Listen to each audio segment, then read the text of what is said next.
I consider myself a common sense thinker. I haven't attacked you, and for you to come on and use those sort of insults me. Thank you so much for your time. I do appreciate that. Okay. Much well, more news you guys ahead are on it. Cut the mic, please. Supreme Court nominee Sonia Sotomayor fracturing her ankle. Now the question is, would a white male judge have fractured his ankle? I hope she can find a wise Latina doctor. She clearly supported racial quotas for clearly racial quota reasons. What she said was racist. You want to talk about the news business? We were talking about the news business earlier. Yeah. Why would anyone pay attention to anything he says? I am not a citizen of the world. I think the entire concept is intellectual nonsense. While other presidents, from Reagan to Kennedy, have said the same thing. I speak today as both a citizen of the United States and of the world. Was Ronald Reagan engaging in intellectual nonsense? On Sunday, the San Francisco Chronicle printed that I call George Tiller Dr. Killer. In Dr. Killer's case, that's a lie.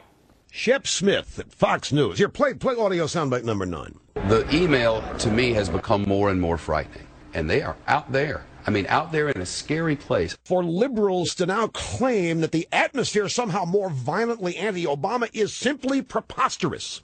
Barack Obama failing to implement all this equals America surviving. Massive third world chip on his shoulder. Authoritarian with a God complex. Headed towards socialism. This is empathetic fascism that's coming our way. First, it's done through let's do the right thing. Then it's done through fear. Then it's done through bribery. At some point, you have to take a gun, don't you? There has been a shooting inside the Holocaust Museum there in Washington, D.C. Meanwhile, the Department of Homeland Security reports about right-wing extremists. Remember that came out a few weeks ago? Janet Napolitano, the Homeland Security Secretary. Take a lot of heat after a warning that there could be an uptick, if you will, in violence from white supremacist groups and others. They see signs that this sort of thing is bubbling up. It was a warning to us all, and it appears now that they were right. Now you've got this absolutely screaming nutcase right-winger. This is not the work of right-wing conservatives. And we have an administration that's really done a lot of class warfare, a lot of class baiting. And so it sets the stage for social unrest. It is they who are fomenting racial and religious tension in this country. The left in this country is creating a very dangerous climate, and they're doing it on purpose.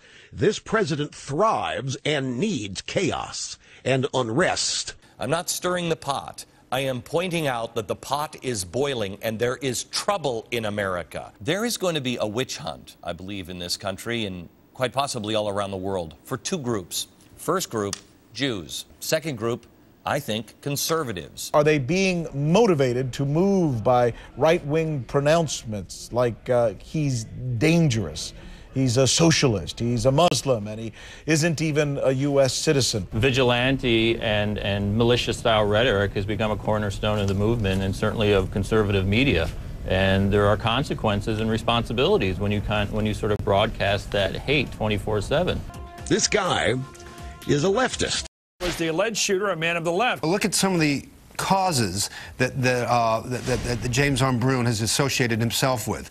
One is the conspiracy theory that Barack Obama was not born an American citizen, therefore he can't be president. In Kenya, where, of course, our president was born. God does not have a birth certificate, neither does Obama. He's anti-immigration. How many illegal aliens can you get into a Ford Excursion? Apparently about 27. And you can actually roll that Ford Excursion on a back road of Arizona and only kill 10 of them. We need to label as evil the speech that inspires this sort of hate. Now, this is a very important story. The Bremerhaven Zoo in Bremen, Germany, has imported 4 female penguins from Sweden who are supposedly, allegedly gay. I can't figure out how they know the penguins are gay. How would you come to that conclusion? Do they wear tight T-shirts? I mean, how do you know? I don't know. This is not made up. Miller and I are talking about actually that something is happening right now in Europe.